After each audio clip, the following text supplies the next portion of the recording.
The young beggar froze when she saw her childhood photo on the millionaire's daughter's grave. The rain came down in sheets that November afternoon, turning the world gray and cold. Allison Parker pulled her worn jacket tighter around her shoulders, but it didn't help much. Nothing ever really helped anymore. She'd been living on the streets for 3 years now, and she'd learned that some kinds of cold went deeper than skin. She shouldn't have been in this part of town. St. Angel Memorial Park wasn't the kind of place where people like her belonged. The cemetery stretched out like some country club for the dead. Marble headstones gleaming white. Manicured lawns that probably cost more to maintain than most people made in a year. But she'd been following that damn rose. It sounds crazy when she thinks about it now. A white rose, tumbling through the rain, dancing on the wind like it had somewhere important to be.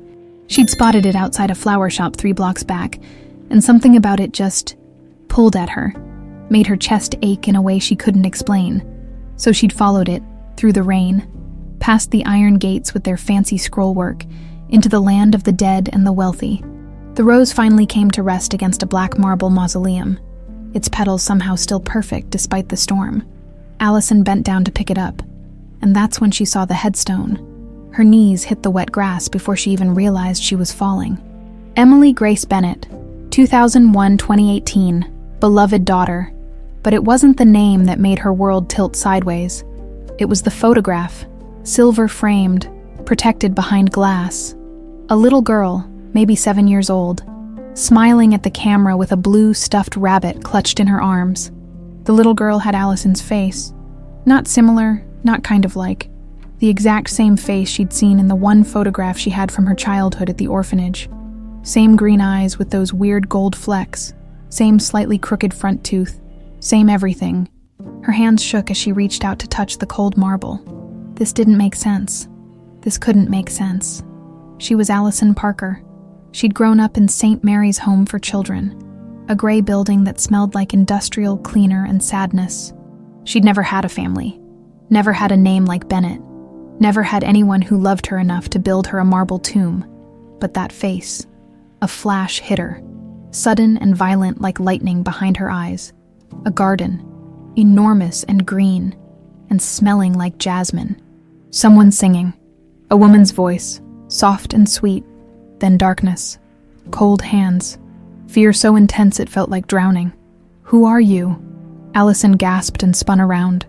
A man stood behind her, maybe mid-50s, in an expensive black coat that was already soaked through. He held an umbrella, but he'd let it drop to his side, forgotten. He was staring at her like he'd seen a ghost. No, like he'd seen God. Her voice came out broken. "I'm sorry. I shouldn't be here. I was just..." The man took a step closer, and Allison saw tears streaming down his face. Mixing with the rain, his mouth moved like he was trying to speak, but couldn't find the words. When he finally did, it came out as barely a whisper. "Emily, my little Emily." The umbrella fell from his hand completely. He was looking at her the way drowning men look at shore. Desperate, disbelieving, terrified that it might not be real. "My name's Allison," she said, but even as the words left her mouth, they felt wrong. Like a lie she'd been telling herself for so long she'd almost believed it. "You have her eyes." The man's voice broke. "Those gold flecks, Catherine always said they looked like stars." He laughed, but it sounded more like a sob. "I buried you. I buried my daughter. They told me you were dead." Another flash, stronger this time. A man lifting her up, spinning her around while she shrieked with laughter. "Daddy, Daddy." Again, the smell of coffee and expensive cologne. Safe. She'd felt safe. "I don't understand," Allison whispered. Her whole body was shaking now, and it had nothing to do with the cold. Charles Bennett, because that's who he was, though she didn't know it yet, reached into his coat and pulled out his phone with trembling hands. He scrolled through it, then turned the screen toward her. Another photograph. The same little girl, maybe a year younger, wearing a yellow sundress and holding that blue rabbit, standing in a garden with roses and jasmine and... "I know that place," Allison breathed. "I've dreamed about that place." The phone slipped from Charles's hand, landing in the wet grass. He didn't seem to notice. He was moving toward her, and Allison knew she should run, some survival instinct screaming that this was dangerous. that rich men in cemeteries meant trouble, but she couldn't move. "I don't know how this is possible," Charles said, his voice raw. "The DNA tests, the body, they confirmed it was her. But you—" He stopped just inches away, studying her face like he was trying to memorize every detail. "You're her. I don't care what any test says. You're my daughter." "I'm nobody's daughter," Allison said automatically, because that's what she'd been told her whole life. Orphans don't have parents. Nobody wanted you. You're alone. But even as she said it, the jasmine smell was back, and so was the singing, and she could almost remember the words. "Please." Charles's hand hovered near her shoulder, not quite touching, like he was afraid she'd disappear if he tried. "Please come with me. Let me prove it to you. Let me show you who you really are." This was insane. This was how people ended up dead in ditches. You don't go home with strange men, no matter how expensive their coats are, no matter how many tears they cry. But that garden, that song, that feeling of being loved, being safe, being someone's whole world. "Okay," she heard herself say. The ride to the Bennett mansion happened in a blur. Charles kept the heat cranked up, trying to stop her shivering. He didn't talk much, just kept glancing at her like he was afraid she'd vanish. At one point, he reached over and turned on the radio. Classical music filled the car, and Allison felt something twist in her chest. She knew this piece somehow. Impossibly, she knew it. The mansion rose up through the rain like something from a movie, all glass and white stone and perfectly manicured grounds. It should have been beautiful. Instead, it felt cold. A woman was waiting at the door, tall, elegant, with sharp cheekbones and even sharper eyes. She took one look at Allison, and her face went white, then red.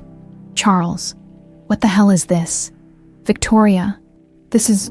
Charles's voice caught. "This is Emily. Emily is dead." Victoria's voice could have cut glass. "We buried her. We mourned her. And now you bring some homeless girl. Look at her." Charles spun toward his sister, and for the first time since the cemetery, his voice had steel in it. "Really look at her." Victoria did, and Allison watched the woman's expression shift from anger to something that looked almost like fear. "No," Victoria whispered. "This isn't possible." But it was. Somehow. Impossibly. It was. As Charles led Allison inside, Victoria pulled out her phone and stepped away, her voice dropping to a harsh whisper. "We have a problem. A big one. She's here." Allison didn't hear the response, but she saw Victoria's jaw tighten. "I don't care what it takes," Victoria hissed. "This doesn't happen. Do you understand me? This doesn't get to happen." The hot shower was the first luxury Allison had experienced in months, maybe years. She stood under the spray until the water ran cold, watching 3 years of street grime circle the drain. When she finally emerged, wrapped in a towel that probably cost more than everything she'd ever owned, there were clothes waiting on the bed, designer labels she'd only seen in store windows. They fit perfectly. That should have been her first warning. Charles was waiting in the hallway when she came out, and the hope in his eyes made her chest hurt. "Better." "Yeah, thanks." She tugged at the cashmere sweater, uncomfortable with how soft it felt, how expensive. "Look, Mr. Bennett, I appreciate the shower and all, but I should probably..." "The attic," he interrupted, his voice urgent. "I need to show you something, please." The attic was nothing like she'd expected. No dust, no cobwebs, no forgotten junk. Instead, it looked like a shrine. Photographs covered every surface. Frames of all sizes showing the same little girl growing from infant to toddler to that 7-year-old with the blue rabbit. Charles picked up an album with shaking hands. This was her, your 5th birthday party. He opened it, and Allison felt the world tilt again. The little girl blowing out candles could have been her twin. No, not her twin. Her. Same everything. Down to the way she wrinkled her nose when she smiled. "How is this possible?" she whispered. Charles flipped through more pages, and with each one, Allison felt pieces of herself shifting, rearranging into someone she didn't recognize. Beach vacations, Christmas mornings, a garden party where the little girl wore a crown of jasmine flowers. "Wait," Allison's hand shot out, stopping him from turning the page. She pointed at a photograph of the little girl in a pink swimsuit, laughing at the camera. On her left shoulder blade was a small birthmark, shaped almost like a heart. I have that exact same mark. She didn't think. Just turned around and lifted her sweater enough to show her shoulder blade. The birthmark sat there like evidence, like proof of something impossible. Charles made a sound like he'd been punched. His fingers hovered over the mark but didn't touch. It's you. It's really you. But how? Allison spun back around, and she could hear the panic rising in her voice. You buried someone. You said you buried your daughter. I did. Charles's face crumpled. In 2018, they found remains. The DNA matched. The forensics team said. He stopped, grabbed another album, flipped to the back where newspaper clippings were carefully preserved. They said it was definitely her. Definitely Emily. Allison scanned the articles. Missing child found after 12 years. Bennett family finally gets closure. The dates swam before her eyes. Emily had disappeared in 2006, when she was 5, the same year Allison's memories started. What do you remember? Charles asked quietly.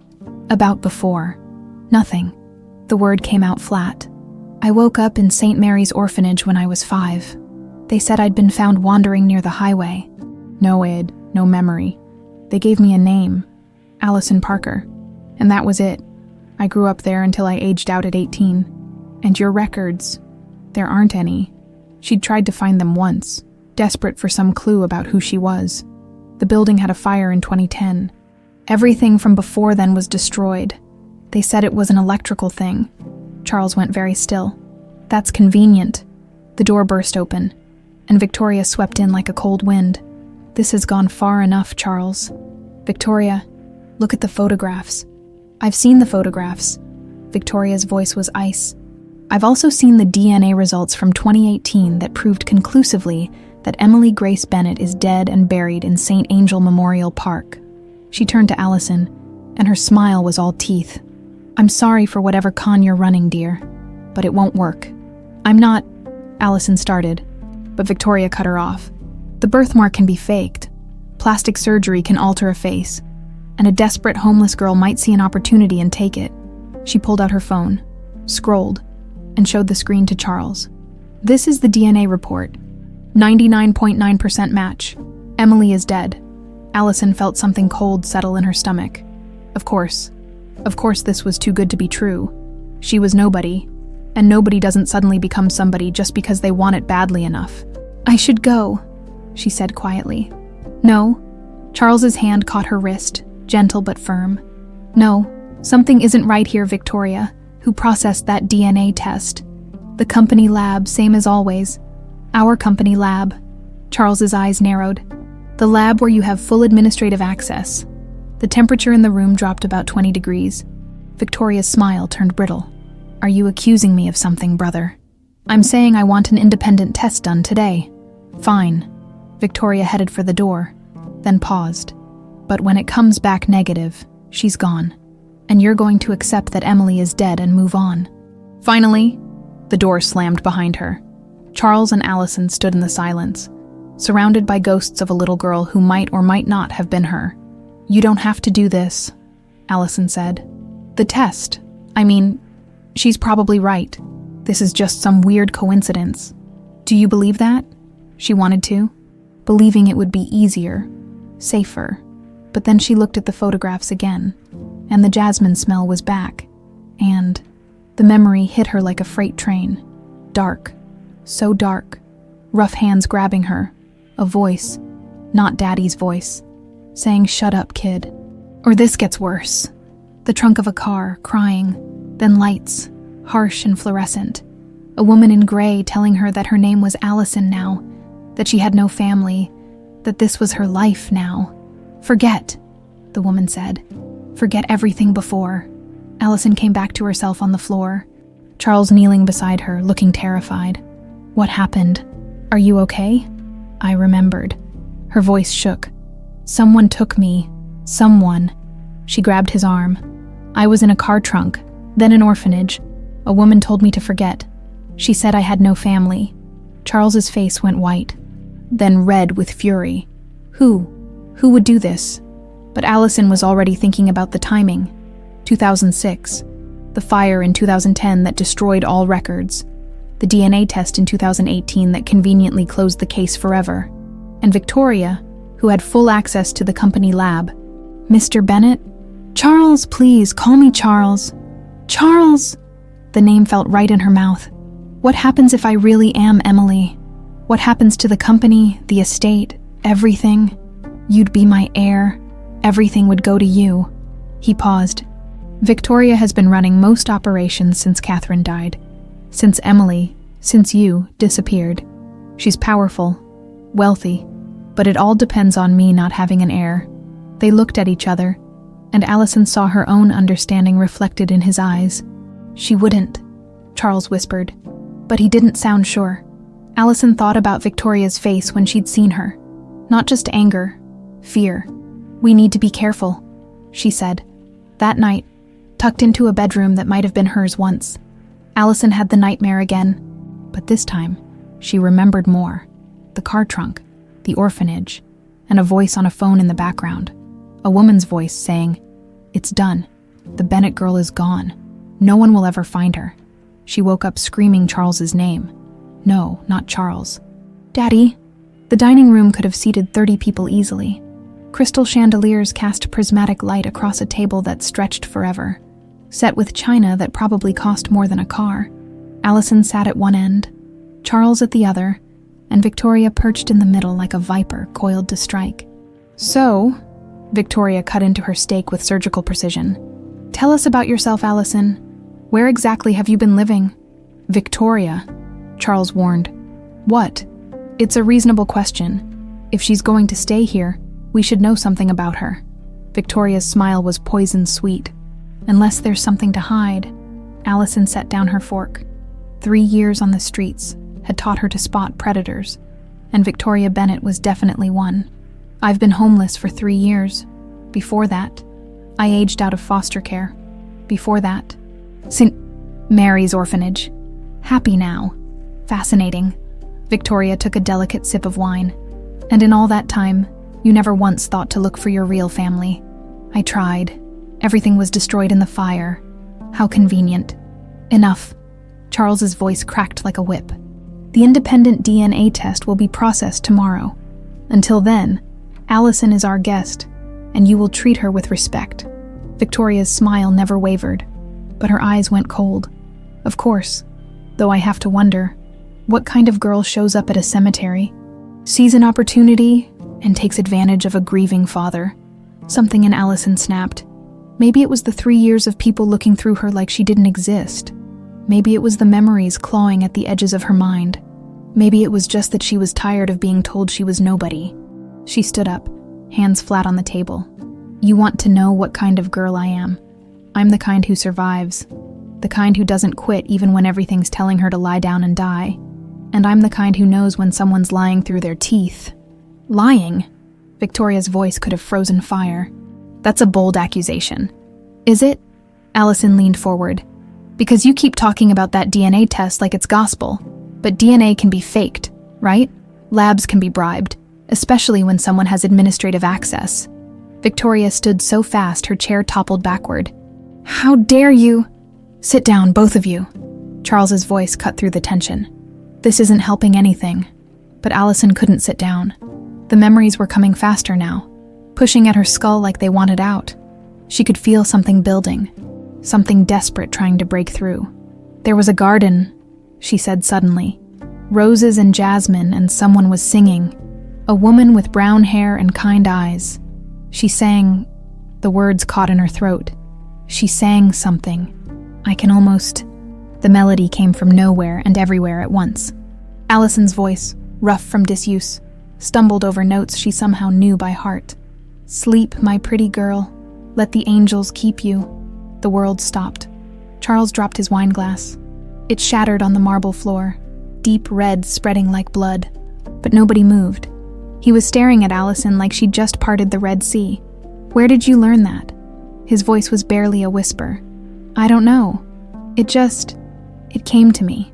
That's impossible." But Charles wasn't talking to her anymore. He was looking at Victoria, whose face had gone the color of old paper. Catherine wrote that song. She composed it herself when Emily was born. She never sang it for anyone else, never recorded it, never even wrote it down. It was just for Emily. Allison felt tears streaming down her face without knowing when they'd started. She used to sing it in the garden. When I couldn't sleep, she'd take me outside and we'd look at the stars and she'd sing until She stopped, the memory crystallizing, until I fell asleep in her arms. Oh my God. Charles was moving toward her, his own face wet with tears. Catherine used to do that exact thing. She said the night air was magic, that it helped babies dream. I'd find them out there at midnight, Emily fast asleep against her mother's shoulder.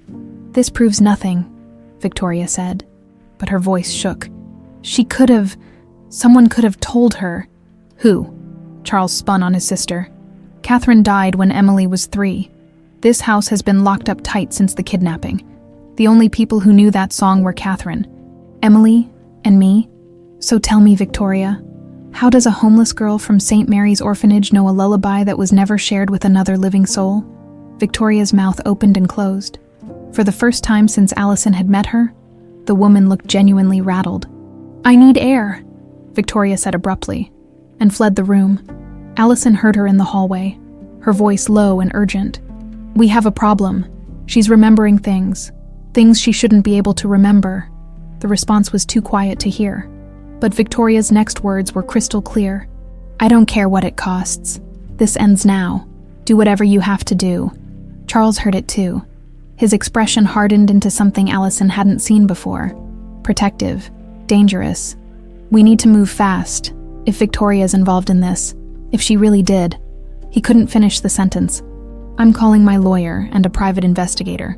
Someone I trust, not anyone connected to the company. Charles. Allison's voice was small. What if she tries something? She won't. But even as he said it, he pulled out his phone. I'm hiring security. No one gets near you without going through them first. He looked at her, and the love in his eyes was almost painful. I lost you once. I won't lose you again. That night, after Charles had stationed 2 guards outside her door and made her promise not to leave the room, Allison stood at the window and tried to piece together the fragments of memory. She remembered the garden more clearly now. Jasmine climbed white trellises, roses bloomed in impossible colors, and her mother, Catherine, would dance with her across the grass, both of them barefoot, while her father watched from the patio with pure joy on his face. She remembered her 5th birthday party, the blue rabbit, Mr. Hoppy, she'd called him, that her mother had sewn by hand because store-bought toys weren't special enough. She remembered the day of the kidnapping. The party was for the company's anniversary.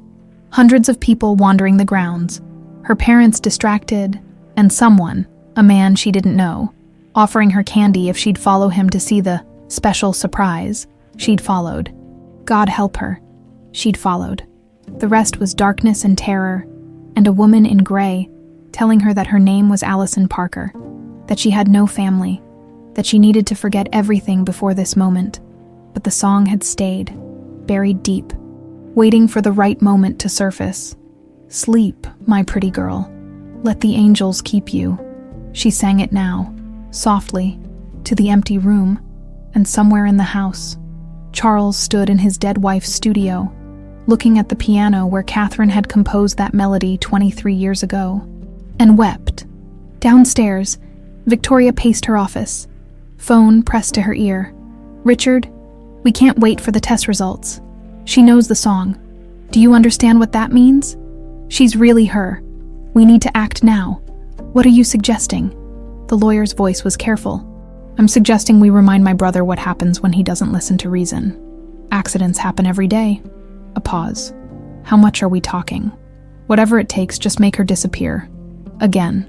The investigator Charles hired was ex-FBI, a man named Marcus Chen who'd made a career out of finding things people wanted to stay lost. He sat in Charles's study 3 days later, spreading documents across the desk like playing cards. The DNA test from 2018 bothers me, Marcus said, tapping a folder. The chain of custody is clean. The lab work looks solid, but there's something off about the timing. What do you mean? Charles leaned forward. The remains were discovered by a construction crew breaking ground on a new development. Anonymous tip led them right to the burial site. Marcus pulled out another document. Here's the thing. That land was purchased by a shell corporation 2 months before the tip came in. I traced it back through 3 different LCs, and guess where it ends? Bennett Pharmaceutical. Bingo. Specifically, a discretionary fund that Victoria has sole access to. Marcus slid over a bank statement. She bought the land, arranged for construction to start, and coincidentally, that's exactly where Emily's remains turned up. Allison, sitting in the corner with a mug of hot chocolate. Charles's ritual, she'd learned. Something he'd done for Emily every night. Felt her stomach drop. She planted a body.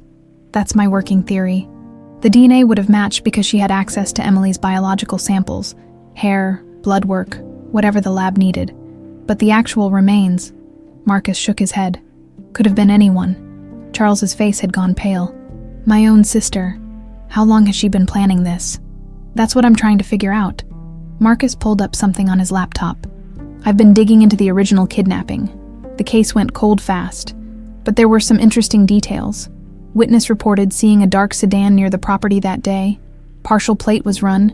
Came back to a rental company. Vehicle was rented by... He turned the screen around. The rental agreement showed a name, Robert Graves, and a credit card authorization signed by someone with Victoria's handwriting. Oh my God, Charles breathed. Allison set down her mug, hands shaking too badly to hold it. She planned it from the beginning. The kidnapping, the fake body, all of it. I need more proof before we go to the police, Marcus said. But yeah, that's what it's looking like, Charles. I need you to authorize access to her company communications, emails, phone records, everything. Done, whatever you need. There's something else. Marcus looked uncomfortable. I tried to pull the records from St. Mary's orphanage, the ones that supposedly burned in 2010. Turns out that fire started in the records room. Only the records room. Rest of the building was fine. That's not suspicious at all, Allison muttered. It gets better. The fire inspector's report was signed off in 24 hours. No investigation. The inspector. Marcus pulled up another document. Retired 6 months later to a nice house in Florida. Paid in cash. $300,000. Charles stood abruptly, walked to the window. She destroyed evidence. Paid off officials. Murdered someone to fake my daughter's death. His voice cracked. This is my sister. We grew up together. I thought I knew her. Allison went to him. Unsure if touch was welcome, but offering anyway. Her hand on his arm felt right. Natural. People hide who they really are. I need to confront her. No, Marcus said sharply. Not yet. If she knows we're on to her, evidence will disappear. People will stop talking. We need to be smart about this. But they'd already waited too long. The next morning, Allison decided to visit St. Mary's. She needed to see it. Needed to face the place that had been her prison for 13 years. Charles wanted to come with her, but Marcus convinced him to stay back. Less conspicuous if Allison went alone with security. The building looked smaller than she remembered. Gray brick, narrow windows, the kind of institutional architecture designed to crush hope. She stood outside for 10 minutes before she could make herself go in. The woman at the front desk didn't recognize her. Why would she? Allison had been one of dozens of forgotten kids cycling through. I used to live here, Allison said. I was wondering if I could look around. Sure, honey, take your time. The halls smelled the same. Industrial cleaner and sadness. Like she'd thought that day in the cemetery. She wandered past the dormitories, the cafeteria with its long metal tables, the chapel where they'd been forced to sit every Sunday. Then she found the records room, or what was left of it. The damage from the fire was still visible. Black scorch marks on the walls, a section of floor that had been replaced. Allison stood in the doorway, and another memory surfaced. She was 8 years old, maybe 9, sneaking through the halls after lights out because she couldn't sleep. She'd heard voices in the records room, the director, Sister Margaret, and someone else, a woman with a sharp voice. You're sure there's nothing left? The sharp-voiced woman asked. I'm sure.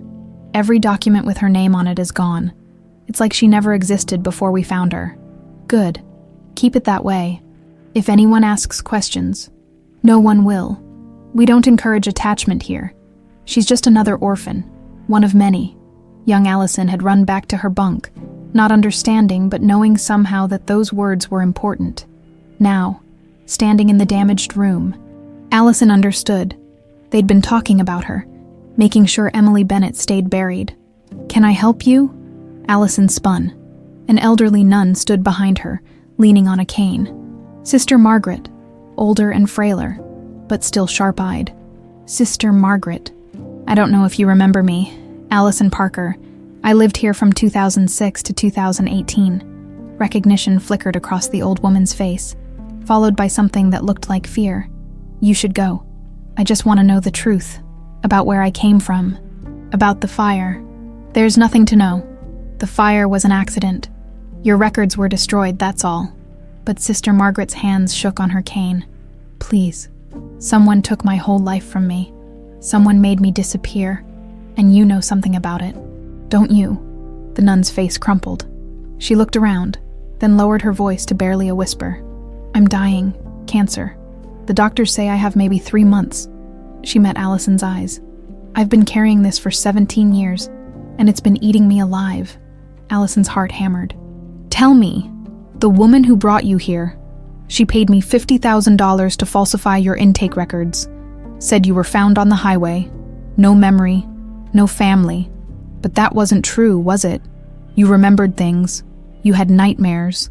You'd cry out for your daddy." Tears streamed down Allison's face. "Who was she? The woman who paid you?" "I don't know her name, but she was wealthy, powerful. She said if I ever told anyone, she'd make sure the orphanage lost its funding. All these children would have nowhere to go." Sister Margaret's own tears fell. "I told myself I was protecting them, but really, I was just a coward. The fire. She came back in 2010, said there could be no loose ends. I said it myself. God forgive me. I made sure it was just the records, nothing that would hurt the children. But..." She grabbed Allison's hand with surprising strength. "I'm sorry. I'm so sorry. You were just a baby and I let them steal your whole life." Allison's security guard appeared in the doorway. "Miss Parker, we need to go now." "Why? What's wrong?" "Your car. Someone cut the brake lines." The world tilted. Victoria wasn't just trying to hide the truth anymore. She was trying to kill her. Sister Margaret pressed something into Allison's hand. A small flash drive. Security footage from 2010. "I kept it as insurance. But I never had the courage to use it. Maybe you will." They ran. The security footage from Sister Margaret's flash drive played on Marcus's laptop. And with each frame, the temperature in Charles's study seemed to drop another degree.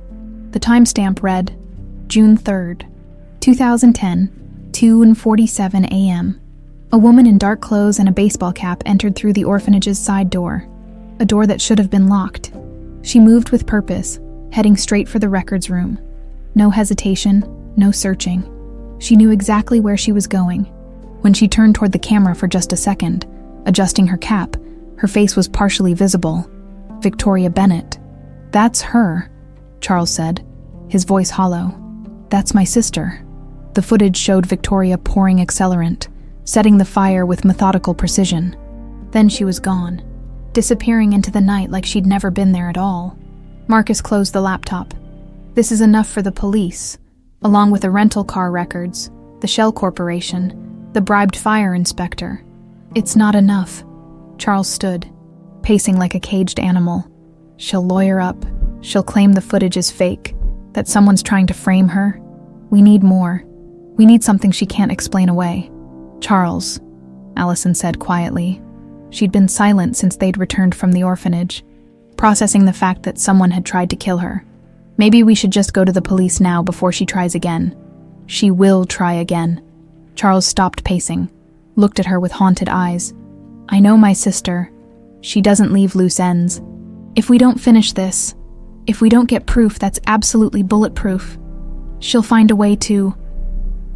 He couldn't finish the sentence. Marcus's phone buzzed. He checked it, and his expression darkened. "Well, this just got interesting. Richard Caldwell, Victoria's personal lawyer, just bought a one-way ticket to the Cayman Islands. Flight leaves tomorrow morning. He's running," Allison said, "or being sent away before he can talk." Marcus was already typing. I've got a contact at the airport. We can have him detained for questioning. Do it, Charles said, but they were already too late. The call came at 3 a.m. Marcus, grim-faced, delivered the news. Richard Caldwell had been found dead in his apartment. Apparent suicide, single gunshot to the head. Apparent, Allison repeated. The scene's too clean, no hesitation marks, no signs of struggle, but also no indication anyone else was there. If it wasn't suicide, whoever did it was a professional. Charles sank into his chair, suddenly looking every one of his 55 years. She's eliminating witnesses, anyone who can connect her to this. We need to move you both somewhere safe, Marcus said. A hotel, maybe out of state. No, Charles's voice was steel. I'm not running from my own sister. This is my home, Emily's home. We're not letting Victoria drive us out. Then we fortify. Marcus pulled out his phone. I'm calling in favors. Ex-military, people I trust. This place is going to be locked down tighter than Fort Knox. By dawn, the mansion had been transformed into a fortress. Armed guards at every entrance, cameras covering every angle, panic buttons installed in every room. Charles had spared no expense. Allison stood at her bedroom window, watching the sun rise over the gardens where Emily had played 23 years ago, where her mother had sung to her under the stars.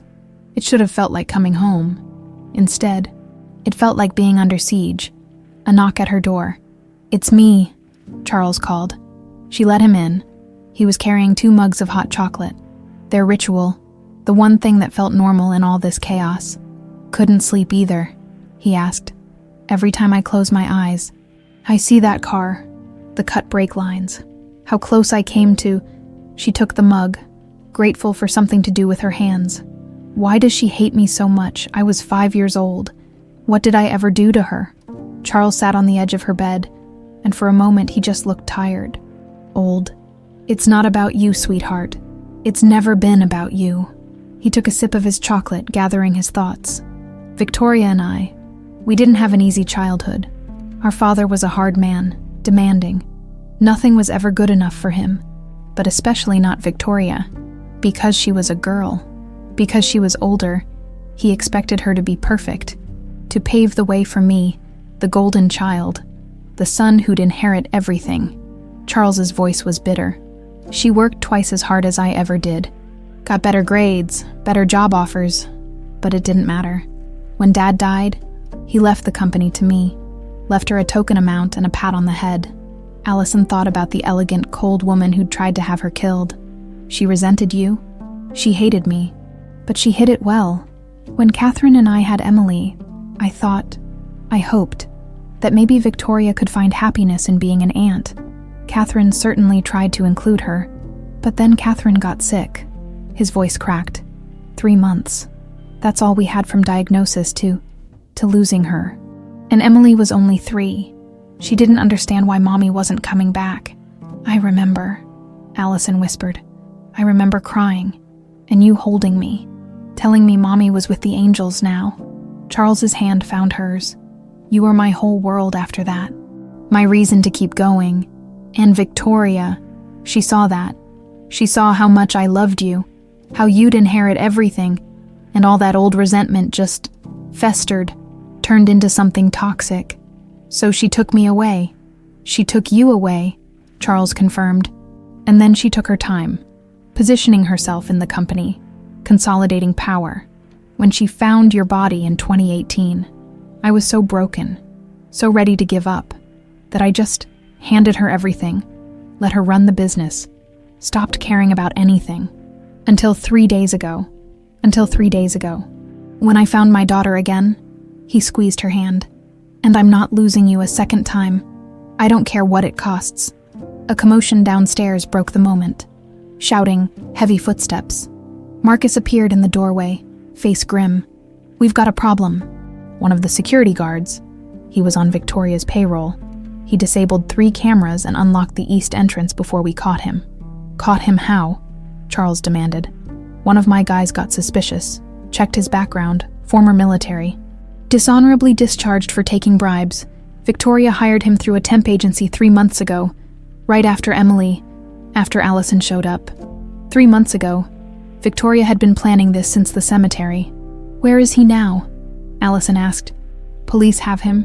He's not talking yet, but he will." Marcus paused. "There's something else. We found this in his quarters." He held up a burner phone.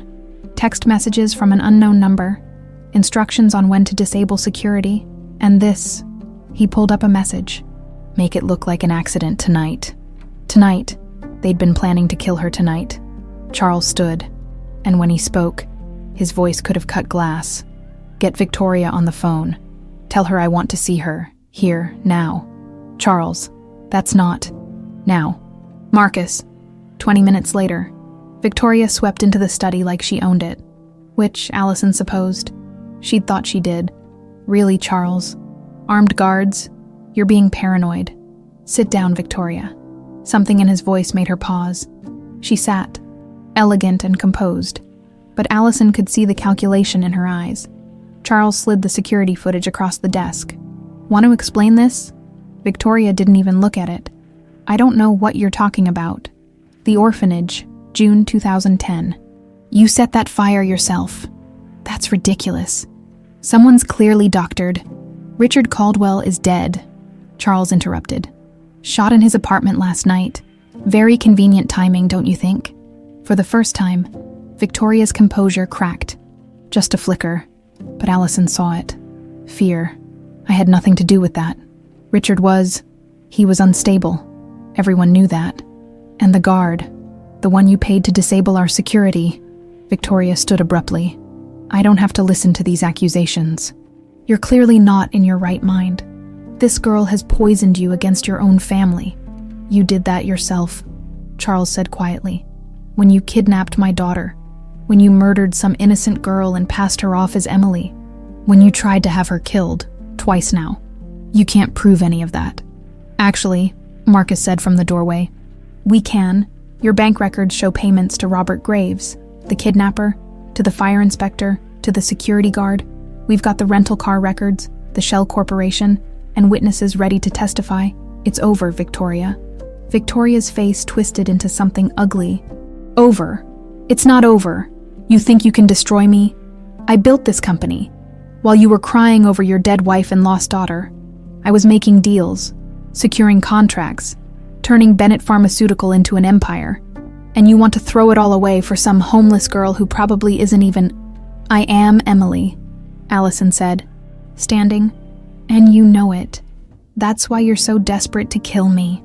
Victoria laughed, sharp and bitter. "You want to know the truth. Fine. Yes, I took you. I gave you to that orphanage and told them to make you disappear. And when that wasn't enough, when there was a chance someone might figure it out, I found a girl, a junkie nobody would miss, and I made sure she'd never be identified as anyone but Emily Bennett." She turned to Charles, and her eyes were bright with tears, but of rage, not remorse. "I did it all, and I'd do it again, because you never loved me, never saw me. It was always Catherine, always Emily, always anyone but me." The room went silent. Victoria had just confessed to everything. "Victoria Bennett," Marcus said, and 2 police officers stepped into the room behind him. "You're under arrest." The arrest should have been the end. It wasn't. Victoria made bail within 6 hours. Some high-powered lawyer Charles had never heard of. Cash bond posted before the ink dried on the booking papers. By evening, she was gone, and her legal team was already spinning the narrative. The press conference aired on every major network. Victoria, immaculate in a dove gray suit, dabbing at her eyes with a tissue. "My brother is suffering from a mental breakdown," she told the cameras, her voice trembling with perfectly calculated emotion. "The loss of his daughter nearly destroyed him years ago. Now someone is taking advantage of his grief, and I fear for his safety. For both their safety, really, this young woman, whoever she is, needs help, not encouragement in this dangerous delusion." Charles threw the remote across the room. It shattered against the wall. "She's good," Marcus said grimly. "I'll give her that. She's a psychopath." Charles was shaking with rage. "She confessed. We have it on recording. Recording that her lawyers are already claiming was obtained illegally, under duress, without proper representation." Marcus pulled up something on his tablet. "They filed motions to suppress. And they're pushing a narrative that you coerced the confession to cover up your own mental instability. Allison felt the room tilt. That's insane. That's expensive lawyers. Marcus sighed. They're also questioning the security footage from the orphanage, claiming it's been tampered with, that the timestamp could be faked, and the bank records. They're saying those accounts were hacked, that someone's trying to frame Victoria. What about the guard? Charles demanded. The one she paid off. Lawyer up, not talking, and without his testimony linking the payments directly to Victoria. Marcus spread his hands helplessly. The next morning, things got worse. TMZ ran a story. Homeless grifter cons billionaire with dead daughter's identity. The article included photos of Allison from her years on the street. Dirty, hollow-eyed, desperate. They dug up every ugly moment and splashed it across the internet. Sources close to the family say Charles Bennett has been struggling with depression and delusion since his daughter's death. The article read, "This young woman, who calls herself Allison Parker, has a history of petty theft and drug use." "I never used drugs," Allison said, her voice barely above a whisper. "Doesn't matter." Marcus looked furious. They're throwing everything at the wall to see what sticks. Character Assassination 101. Charles's phone wouldn't stop ringing. Board members, shareholders, his own company's PR team, begging him to make a statement, to distance himself from the controversy. By day 3, protesters had gathered outside the mansion gates. Some held signs supporting Charles and Emily. Others called Allison a fraud, a con artist, a gold digger. The DNA test results came back. Independent lab, triple-checked, 99.9% probability that Allison Parker was Emily Grace Bennett. Victoria's lawyers released a statement within the hour. "These results are suspect at best. We believe Mr. Bennett has used his considerable resources to manipulate testing procedures. We're calling for a court-ordered test with oversight. They can't just ignore science," Allison said. "They can cast doubt on it," Marcus replied. "That's all they need. Reasonable doubt." That night, Allison found herself standing in front of the bathroom mirror, studying her face like it belonged to a stranger. Who was she? Really? Emily Bennett? Stolen princess? Allison Parker? Street survivor? Some impossible combination of both. The girl in the mirror had Emily's eyes and Allison's scars, had Catherine's smile and the hard edge that came from sleeping in alleys. She was a ghost trying to become real, and maybe Victoria was right. Maybe this was all just a delusion, a fantasy she'd built to escape the crushing reality that she was nobody, had always been nobody, would always be. The glass cracked under her fist. Blood welled up, bright red against porcelain white. Charles found her there, cradling her bleeding hand, tears streaming down her face. Hey. He knelt beside her, gentle hands examining the cut. "It's not that bad. We'll get you cleaned up." "Maybe she's right," Allison whispered. "Maybe I am crazy. Maybe I just wanted a family so badly that I—" "Stop." Charles's voice was firm. He cupped her face with both hands, forcing her to meet his eyes. "You are Emily Grace Bennett. You are my daughter. And I don't care what any lawyer or judge or DNA test says. I know you. A father knows his child. How can you be so sure? Because you wrinkle your nose when you smile, just like Catherine did. Because you hum that lullaby when you think no one's listening.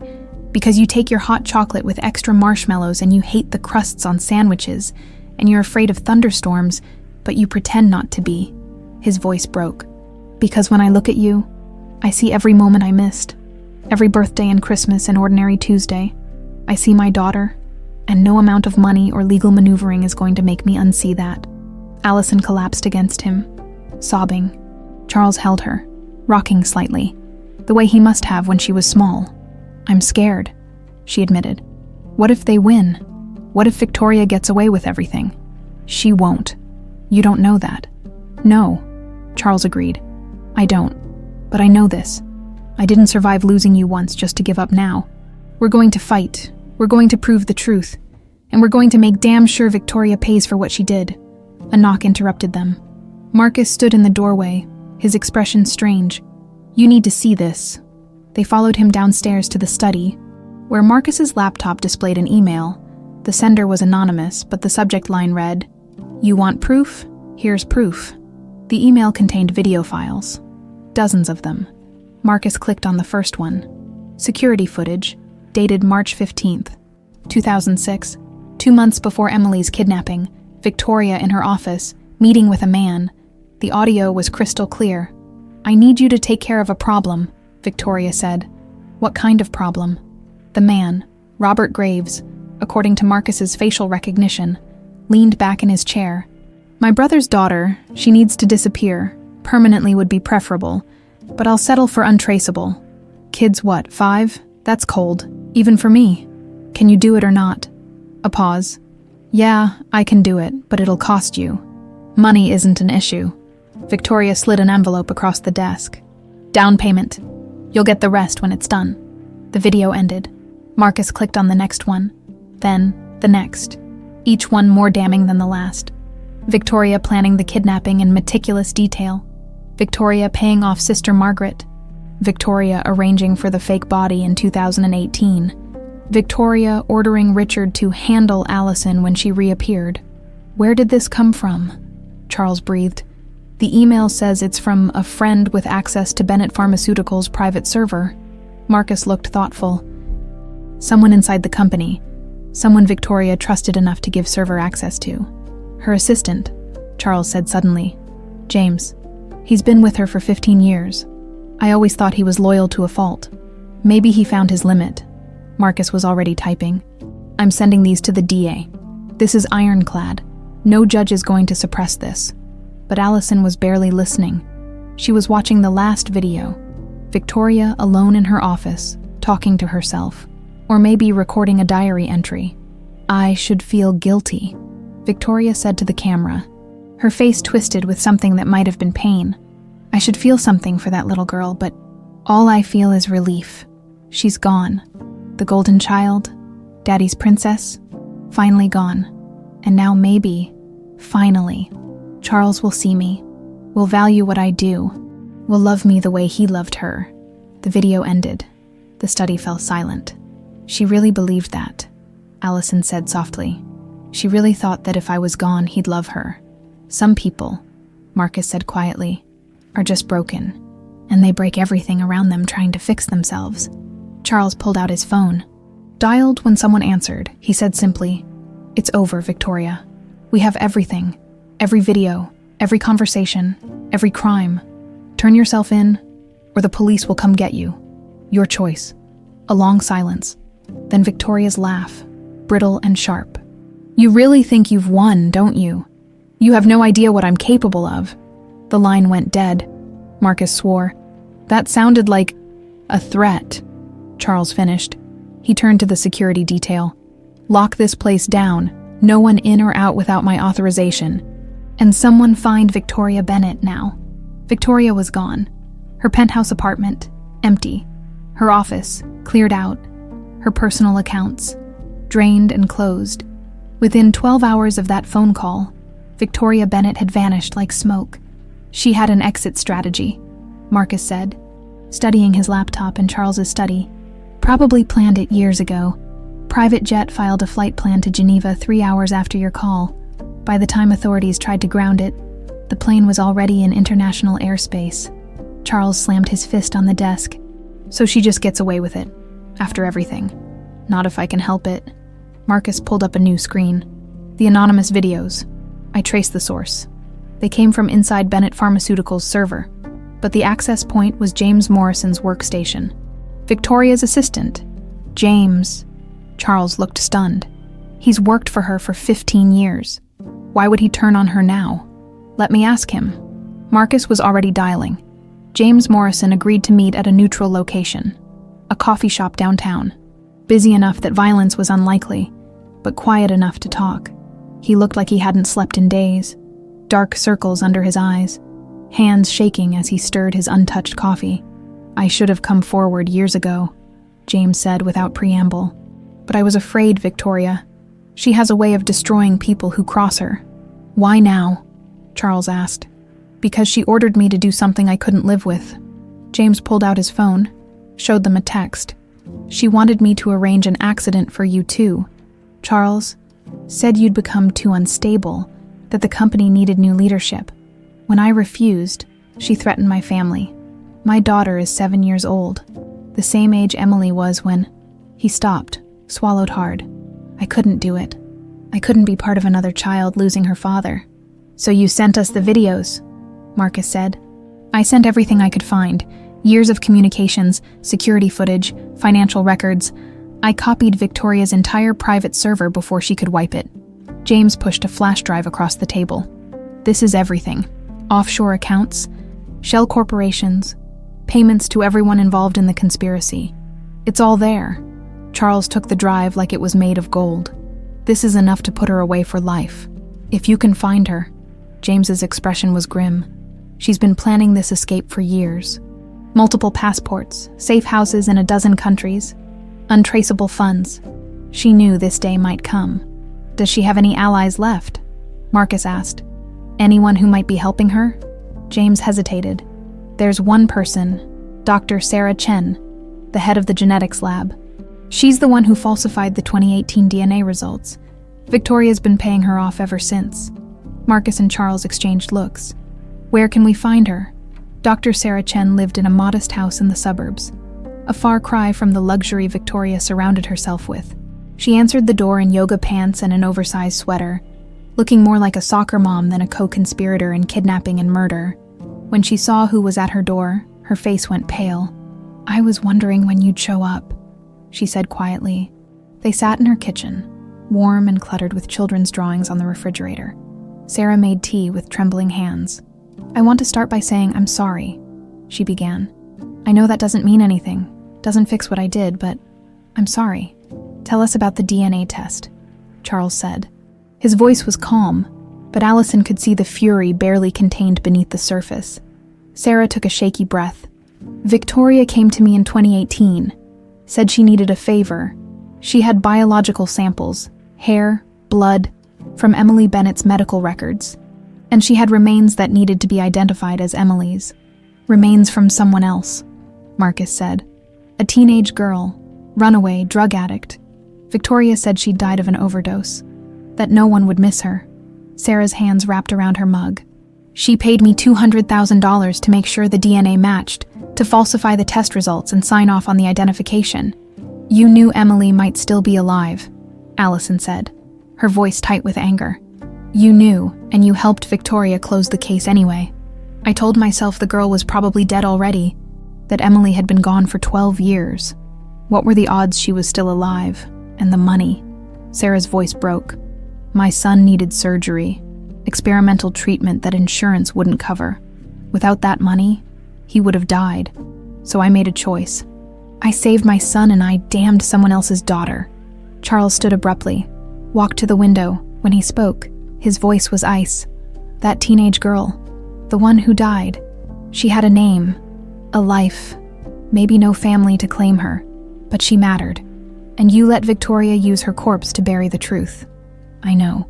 Tears streamed down Sarah's face. I've known every day since. I wanted to come forward so many times. But Victoria, she said if I ever told anyone, she'd make sure my son's treatment stopped, that he'd die, and it would be my fault. So I stayed quiet. Until now, Marcus said. Until now, because when I saw the news, saw that girl, Emily, alive after everything, I realized I couldn't keep living with this. Sarah wiped her eyes. I'll testify. I'll tell the police everything. Sign whatever statements you need. I'll go to prison if that's what it takes. Just, please make sure Victoria pays for what she did. Marcus pulled out a recorder. Start from the beginning. Every detail. For the next 2 hours, Sarah Chen laid out the entire conspiracy. How Victoria had planned every step. How she'd paid Robert Graves $50,000 to kidnap Emily and deliver her to a specific orphanage with instructions to destroy her identity. How Victoria had waited 12 years before staging the discovery of Emily's remains to finally close the case and secure her position. She was meticulous, Sarah said. Every payment went through shell corporations. Every communication was encrypted or in person. She built layers of deniability around herself. Except she didn't count on James having access to everything, Marcus said. Or on Emily surviving and finding her way back, Charles added, looking at Allison with fierce pride. Sarah pulled out a folder from a drawer. I kept copies of everything, the original DNA results, the real ones showing the remains weren't Emily's, the falsified reports I submitted, communications with Victoria, bank records of the payment. She pushed it across the table. I knew one day I'd need insurance. Proof that I was coerced, that Victoria was the architect of all this. Marcus flipped through the folder, and his expression shifted from grim to almost triumphant. This is it. This is what we need, combined with James's server dump and the security videos. He looked at Charles. We can build a case so airtight that no lawyer in the world can get her out of it.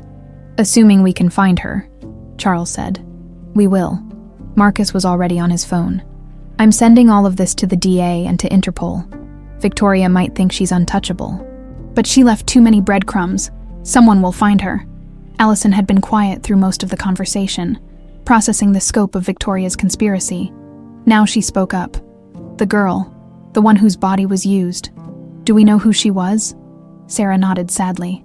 Jessica Torres, 16 years old, runaway from foster care. She'd been living on the streets for 2 years when she overdosed. No family came forward to claim her body.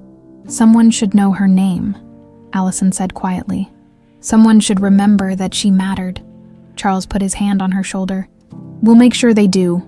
We'll find out everything about Jessica Torres and give her the memorial she deserved. It's the least we can do.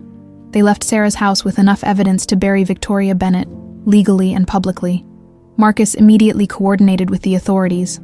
Local police, FBI, Interpol, warrants were issued, bank accounts were frozen. Victoria's face appeared on international watch lists. Back at the mansion, Charles called an emergency board meeting for the following morning. It's time, he said to Allison. Time to tell the truth publicly. All of it. The company will take a hit, Marcus warned. When this comes out, a kidnapping covered up for 17 years, falsified evidence, murder, the stock price will tank. I don't care about the stock price. Charles's voice was steel. I care about the truth, and I care about making sure Victoria never hurts anyone again. That evening, Allison stood in the garden where Emily had been taken 23 years ago. The jasmine was blooming, filling the air with that achingly familiar scent. She could almost see the little girl she'd been, running through these paths, laughing without knowing that darkness was coming. Charles joined her, standing quietly beside her. Tomorrow changes everything, she said. Tomorrow we take back what Victoria stole. Charles replied, your identity, your life, the truth. What if it's not enough? What if she stays hidden forever? Then we rebuild anyway. Charles took her hand. We honor Jessica Torres. We reform the company. We help other families find their missing children. We turn this tragedy into something that means something. Allison squeezed his hand, drawing strength from him. Tomorrow, the world would know everything. And somewhere out there, Victoria was running. But she couldn't run forever. The truth was coming for her. The boardroom of Bennett Pharmaceutical could hold 50 people comfortably. Today, it held twice that, packed with board members, shareholders, journalists, attorneys, and police detectives. Camera crews lined the back wall. Every major news network had sent someone. Charles stood at the head of the table, Allison beside him. Marcus on his other side. Across from them sat the company's entire executive board, faces ranging from concerned to hostile. Behind them, on massive screens, waited the evidence that would change everything. Thank you all for coming on such short notice, Charles began. His voice was steady, but Allison could see his hands trembling slightly. What I'm about to share will be difficult to hear. It involves crimes that span 2 decades, corruption that reaches the highest levels of this company, and a conspiracy that cost an innocent life. He nodded to Marcus, who pulled up the first video. The screen showed Victoria in her office, March 15, 2006, meeting with Robert Graves. I need you to take care of a problem. My brother's daughter. She needs to disappear. The room went silent, except for the audio of Victoria planning Emily's kidnapping in meticulous detail. When the video ended, murmurs erupted throughout the room. That's not all, Charles said grimly. Marcus played video after video. Victoria paying off Sister Margaret, Victoria meeting with Dr. Chen to arrange the falsified DNA results, Victoria ordering Richard to handle Allison when she reappeared. With each video, the murmurs grew louder. Some board members looked genuinely shocked. Others, the ones who'd been Victoria's closest allies, had gone very quiet. These videos were recovered from the company's private server, Charles continued, along with financial records showing payments from corporate accounts to everyone involved in the conspiracy. He pulled up spreadsheets on the screen. Shell corporations, offshore accounts, all created and managed by Victoria Bennett using company resources. "This is outrageous," one board member, Gerald Thompson, Victoria's former right hand, stood up. "You expect us to believe Victoria orchestrated some elaborate— I expect you to look at the evidence." Charles cut him off. "Marcus, play the confession." The screen showed the moment in Charles's study when Victoria had broken down, admitting everything. Her voice filled the room. "Yes, I took you. I gave you to that orphanage and told them to make you disappear. And when that wasn't enough, I found a girl, a junkie nobody would miss. And I made sure she'd never be identified as anyone but Emily Bennett." Gerald sank back into his chair, face ashen. "Dr. Sarah Chen has agreed to testify," Marcus added, stepping forward. "She's provided documentation of the falsified DNA results from 2018, including the original test showing the remains were not Emily Bennett's.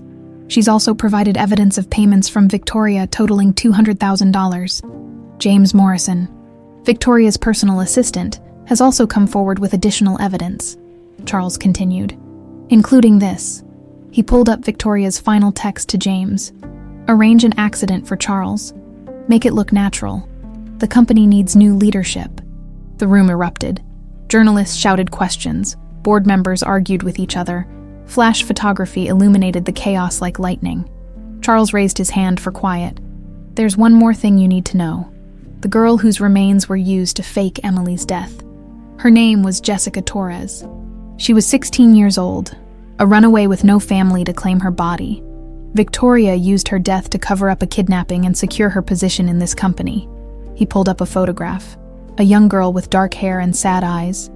A school photo from before she'd run away. "Jessica Torres mattered," Charles said quietly. "She deserved better than to be used as a prop in someone else's crime. We're establishing a foundation in her name to help homeless youth and runaways. It's the least we can do." More photos appeared on screen. Jessica as a child, smiling, then later, harder. The life draining from her eyes with each passing year on the streets. The room had gone silent again. "And this," Charles said, his voice thick with emotion, "is my daughter, Emily Grace Bennett." He pulled up side-by-side photos. Emily at 7, and Allison now, taken from me when she was 5 years old, stripped of her identity, forced to grow up alone in an orphanage, then on the streets, while I mourned a daughter who was alive the entire time. Allison stepped forward, and every camera in the room turned to her. She'd prepared remarks, practiced what she'd say, but now, looking at all these faces, the words caught in her throat. "I don't remember much about being Emily," she said finally. "Just flashes, a garden, a song, the feeling of being loved." Her voice broke. "For 18 years I thought I was nobody, that I'd been abandoned because I wasn't worth keeping. I survived foster care, and the streets believing I was fundamentally unwanted." She looked at Charles, drew strength from his presence. "But I wasn't abandoned. I was stolen, and the person who stole me spent 17 years making sure I'd never find my way home. She destroyed records, she paid off officials, she murdered an innocent girl and used her body to close my case forever." Allison's hands clenched. "Victoria Bennett took everything from me, my childhood, my mother's memory, the chance to grow up knowing I was loved, but she couldn't take one thing. She couldn't make me stop existing. And now, standing here, I'm taking back what's mine. My name, my identity, my family." The room erupted in applause. Not from everyone, but from enough. The journalists were on their phones, already filing stories. Photographers captured every moment. Gerald Thompson stood again. "What you're describing, if true, represents massive fraud and criminal conspiracy. The board needs time to review." "The police don't need time." Detective Rodriguez stepped forward from the back of the room. We have warrants for Victoria Bennett's arrest on charges of kidnapping, conspiracy to commit murder, fraud, and obstruction of justice. We've also frozen all her accounts and issued an international arrest warrant. She can run, but she won't get far." Another detective moved toward Gerald. "We'd also like to speak with you, Mr. Thompson. Your name appears frequently in the financial records related to those shell corporations." Gerald's face went from red to white. "I want my lawyer." "That's your right." The detective guided him toward the door, as more officers moved through the crowd, quietly collecting other board members who'd been in Victoria's pocket. Charles watched it all with grim satisfaction. Then he turned to the remaining board. "Effective immediately, I'm resuming full control of Bennett Pharmaceutical. We will cooperate completely with all investigations. Any employee found to have been involved in Victoria's conspiracy will be terminated and prosecuted to the fullest extent of the law." He paused, looking around the room. This company was built on the principle of healing, of making people's lives better. Victoria twisted that into something corrupt and self-serving. "We're going to fix it. We're going to be transparent. And we're going to make sure nothing like this ever happens again." "Mr. Bennett," a journalist shouted. "What's your message to Victoria?" Charles looked directly into the camera. "Victoria, if you're watching, it's over. You can run to the ends of the earth. But the truth is out now. Everyone knows what you did. And eventually, you'll run out of places to hide. When that happens, justice will be waiting." He put his arm around Allison. "You took 17 years from us, but we have the rest of our lives ahead of us now, and we're going to live them in the light, not in your shadow." The press conference lasted another hour. Questions, clarifications, more evidence presented. By the time it ended, the story had already gone viral. Justice formally was trending worldwide. Jessica Torres's name was being shared across social media, her story finally being told in the car heading home. Allison leaned against Charles, exhausted but feeling lighter than she had in days. "You were amazing in there," Charles said softly. "I was terrified." "Didn't show." He squeezed her hand. "Your mother would have been so proud." Allison felt tears prick her eyes. "You think so? I know so. Catherine always said the truth was worth fighting for, no matter the cost." He looked out the window at the city passing by. "Today we fought, and we won. Not completely. Victoria was still out there, still free, but the truth was out now. Undeniable and permanent, and somewhere, in whatever hole Victoria was hiding in, she had to know her empire had crumbled. Tomorrow, they'd start rebuilding. Tonight, they'd rest. Together. Finally, 3 weeks after the press conference, Victoria Bennett was found. The call came at dawn. Marcus appeared at Charles's study door, phone in hand, expression unreadable. "They got her, Zurich. She was trying to access one of her frozen accounts through a local bank. Swiss authorities have her in custody." Charles set down his coffee carefully. "When extradition hearing is in 48 hours, the DA says it's a formality. The evidence is overwhelming. She'll be back on us soil by the end of the week." Allison, curled up in the window seat with Mr. Hoppy, the blue rabbit Charles had saved for 23 years, looked up. "So it's really over." "Almost," Marcus said.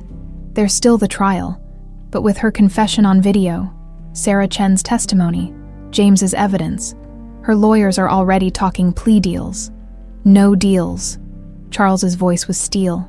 "She goes to trial. She faces every charge. The world needs to see exactly what she did." The trial began 6 months later. The media circus was unprecedented. Court TV broadcast every moment. Bennett trial trended for weeks.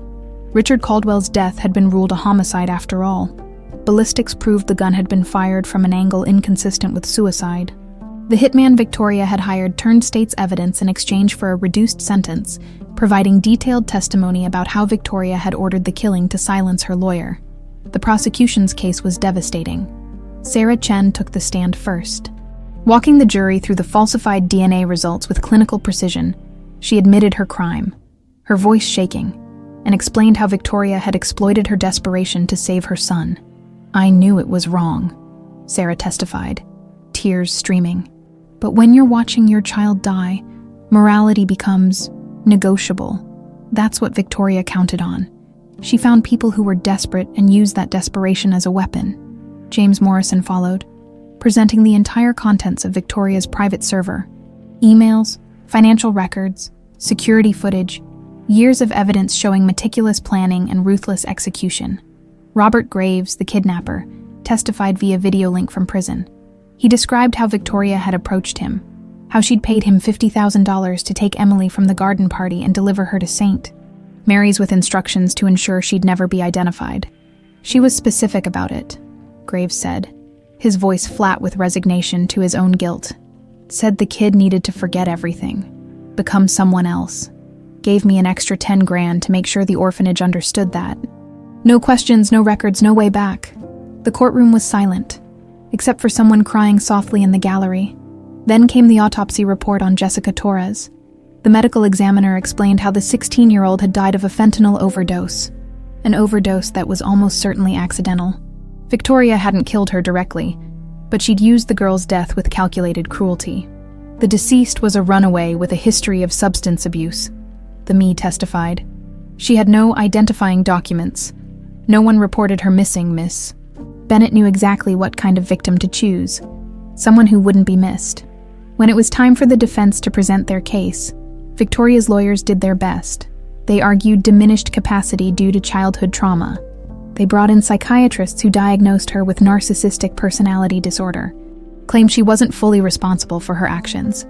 But then Victoria took the stand. Against her lawyer's advice, she insisted on testifying. Allison watched from the gallery as Victoria was sworn in, looking older than her 48 years. Her elegant composure cracked around the edges. The prosecutor approached slowly. Ms. Bennett, you've heard all the testimony. The evidence against you is overwhelming. Do you deny any of it? Victoria looked directly at the jury. No, I don't deny it. I did everything they said I did. A murmur rippled through the courtroom. Can you explain why? Because I was invisible. Victoria's voice was steady, almost conversational. My entire childhood, I was the practiced child, the one who didn't matter. Every achievement was dismissed, every failure magnified. And when my father died, he left everything to my younger brother because Charles was the son, the golden child. She turned to look at Charles in the gallery. I worked twice as hard. I was twice as smart. But you got the company, the respect, the love. Then you had Emily. And suddenly you had this perfect life. Beautiful wife. Perfect daughter. Everything I'd never have. So you took it from him, the prosecutor said quietly. I took what should have been mine. The company, the power, the attention. Victoria's composure finally cracked. For once in my life, I mattered. People listened when I spoke, respected my decisions, and it felt, she laughed bitterly, it felt amazing, until that day in the cemetery when she showed up and threatened to take it all away again. By she, you mean Emily, your niece, the child you kidnapped, the child who was going to erase me again. Victoria's eyes were wild now. I'd spent 17 years building something. I'd finally made Charles see me, depend on me, and then she appeared like a ghost, ready to steal it all back. So yes, I tried to kill her. I would have succeeded too if... Thank you, Ms. Bennett. The prosecutor cut her off. No further questions. The jury deliberated for less than 4 hours. Guilty on all counts. Kidnapping, conspiracy to commit murder, first-degree murder for Jessica Torres. The jury ruled that using her body to close the case constituted depraved indifference to human life, obstruction of justice, fraud, at sentencing. The judge was unsparing. Ms. Bennett, you had every advantage in life. Wealth, education, opportunity, but instead of using those gifts for good, you chose to destroy lives with calculated cruelty. The judge looked at her over reading glasses.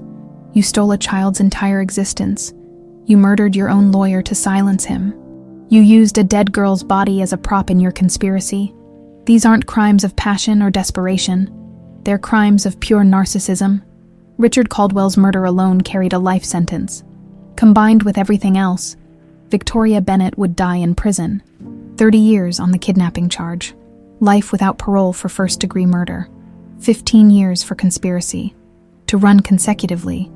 Richard's family deserves justice. Jessica's memory deserves justice. And Emily, the judge looked at Allison. Emily deserves to live the rest of her life free from fear of the woman who stole her childhood. Victoria showed no emotion as she was led away, but as she passed Charles and Allison in the gallery, she stopped. "I should hate you," she said to Allison, her voice almost curious. "But mostly I just feel tired of pretending, tired of fighting to matter. Maybe prison will be a relief. I hope you find peace," Allison said quietly. "I really do. Not for you. For the little girl you were. The one who just wanted to be seen." Victoria's eyes filled with tears. For a moment, she looked like she might respond. Then the guards pulled her away, and she was gone. Outside the courthouse, reporters swarmed. Charles made a brief statement. "Justice has been served. Now we focus on healing and honoring Jessica Torres's memory." The Jessica Torres Foundation launched 2 weeks later. Funded by Bennett Pharmaceutical and dedicated to helping homeless youth and runaways, within 6 months, they'd placed 30 kids in safe housing and reunited 5 with their families. The company itself underwent massive restructuring. Charles brought in independent auditors, implemented transparent oversight, and established strict ethical guidelines. Stock prices dipped initially, but recovered as the public saw genuine reform. DNA protocols were revised nationwide because of the case. Labs now required multiple independent verifications. Chain of custody rules were strengthened. Sarah Chen's testimony led to sweeping changes in how forensic evidence was handled. And slowly, painfully slowly, Allison began to feel like Emily again. Therapy helped. Dr. Morrison, a trauma specialist, guided her through integrating 2 identities into one whole person. Some days were harder than others. Sometimes she woke up and forgot where she was, defaulted to survival instincts from the streets. But Charles was always patient, always there. They visited Catherine's grave together. Charles told stories about his wife, how she laughed, how she saw beauty in everything, how she'd loved their daughter with fierce devotion. "She would have fought for you," Charles said, kneeling to place flowers on the headstone. "She would have torn the world apart to bring you home." "She did," Allison said softly. "Through you never stopped fighting." 6 months after the trial, new DNA results came back.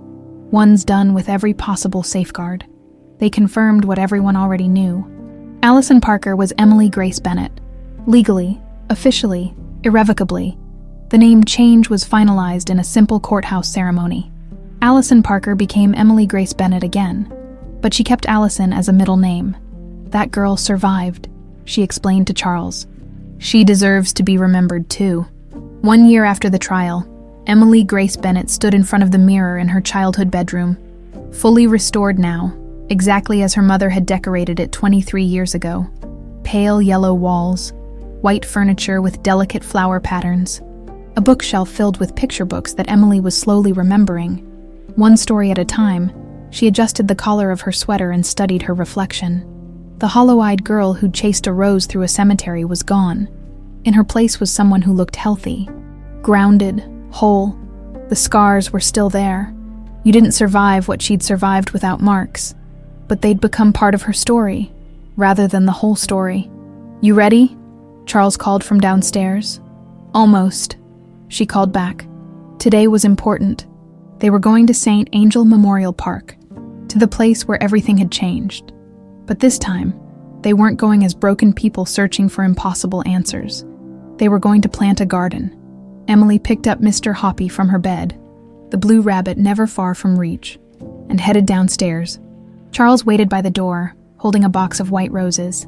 He smiled when he saw her, that expression of pure joy and wonder he still got sometimes, like he couldn't quite believe she was real.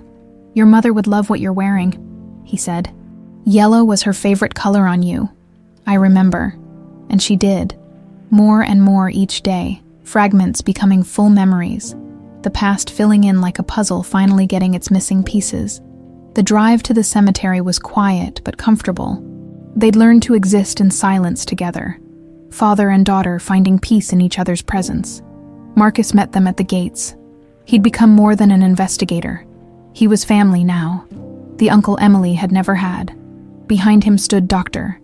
Morrison, Emily's therapist, and James Morrison, no relation, who'd become the company's new COO and one of Charles's most trusted advisors. But the biggest surprise was the crowd gathered at the Bennett family plot. Dozens of people Emily had met through the foundation. Former foster kids, reunited families, homeless youth who'd found their way to safety. They held white roses too. "What's this?" Emily asked, her voice catching. "These are the people your story helped," Marcus said gently. "They wanted to be here, to honor what you survived and what you're building." Emily felt tears prick her eyes. But they were good tears, healing tears. They walked together to the false grave, the marble headstone that had once held her name and picture. Charles had arranged for it to be removed last week, leaving an empty space that was about to become something beautiful. "Before we plant the garden," Charles said, addressing the small crowd, "I want to say something." He took Emily's hand. 23 years ago, I lost my daughter in this place. I lost my wife 2 years before that. For a long time I thought St. Angel was a place of endings, of grief. He looked around at all the faces. But my daughter, Emily, taught me that endings can become beginnings, that even the darkest places can grow something beautiful. So today, we're transforming this space from a false grave into a living memorial. Emily stepped forward. "This garden is for everyone who's ever been lost, for the kids who age out of foster care with nowhere to go, for the runaways who think no one's looking for them, for the families torn apart who never stop searching." Her voice grew stronger. "And especially for Jessica Torres, whose death was used as a tool in someone else's crime, but whose life, whose actual life, mattered." She knelt and placed the first rose in the soil.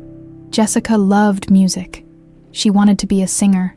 She had a younger brother who still thinks about her every day. She was more than a statistic, more than a Jane Doe, more than a means to an end. She was a person, and we remember her. One by one, people came forward to plant roses, white for innocence, white for new beginnings, white for hope. When the last rose was planted, Emily stood back and looked at what they'd created, a garden where a lie had once stood, beauty replacing deception. "There's something else," Charles said quietly, pulling an envelope from his pocket. "This came yesterday, from Victoria." Emily's stomach clenched, but she took it. The letter was handwritten, Victoria's elegant script filling 2 pages. "Emily, I don't expect forgiveness. I don't deserve it. But my therapist says I should try to explain, not to excuse, but to help you understand. I was 7 when Charles was born. For 7 years, I'd been the center of my parents' world. Then suddenly, I wasn't. I became the helper, the responsible one, the disappointment. Every milestone I hit was met with, 'That's nice, dear.' Every milestone Charles hit was celebrated like a miracle. I told myself I didn't care, that I was above needing their approval. But I cared so much it ate me alive from the inside. When I took you, I told myself it was about inheritance, about the company, about power. But really, I was still that 7-year-old girl, desperate to be seen. And in my twisted logic, if Charles lost what mattered most to him, maybe, finally, he'd see me. It didn't work. It never works. Because the problem wasn't Charles or you or our parents. The problem was me. I was so busy demanding love that I forgot how to receive it. So desperate to be seen that I made myself invisible. Prison gives you a lot of time to think, to realize that I didn't just steal your childhood. I stole my own life. Every year I spent plotting, scheming, destroying. I was making myself smaller, harder, less human. I can't give you back what I took. I can't undo the damage. But I can tell you this. What you're building, the foundation, the reforms, the garden, that's the opposite of what I did. You're creating instead of destroying, healing instead of harming. You're everything I could have been if I'd chosen differently. I'm glad you survived me. I'm glad you're home, and I'm sorry. More sorry than any words can express. For every moment of pain I caused. Victoria Emily folded the letter carefully. She didn't know how she felt about it yet. Maybe she never would, but it felt important to have it. To understand that even monsters were once human. "You okay?" Charles asked. "Yeah." Emily looked at the garden. Then at her father. "I am." They stayed at the cemetery for another hour, talking with people, hearing their stories. A mother who'd found her son after 15 years. A teenager who'd escaped an abusive home and found safety through the foundation. A former foster kid who was now in college studying social work. Each story was a reminder that survival wasn't just possible, it was powerful. As the sun began to set, painting the sky in shades of gold and pink, the crowd dispersed. Eventually, it was just Emily and Charles, standing in the garden of white roses. "Mom would have loved this," Emily said softly. "She would have loved you," Charles replied. "The woman you've become, strong and compassionate and brave." "I'm scared sometimes," Emily admitted, "that I'll wake up and this will all be gone, that I'll be back on the streets, and this was just a beautiful dream." Charles pulled her close. "Then I'll remind you every day that it's real, that you're home, that you're loved." He kissed the top of her head. "That's what fathers do." They stood together as the sun sank lower, casting long shadows that slowly dissolved into twilight. The garden glowed in the fading light, white roses luminous against darkening grass. "The past doesn't hurt anymore, does it?" Charles said quietly. Emily thought about it. The memories of being taken, of St. Mary's, of cold nights and hunger and fear. They were still there. They always would be. But they'd lost their power to destroy her. They'd become simply part of her story, not the whole story. "No," she said, "not anymore. There's only peace now. And the future," Charles added, squeezing her hand. "We have all the future ahead of us." Emily smiled, genuine and bright. "Yeah, we do." They walked back to the car together, father and daughter, their shadows merging into one as darkness fell. Behind them, the garden of white roses rustled in the evening breeze, alive and growing where death had once been falsely recorded.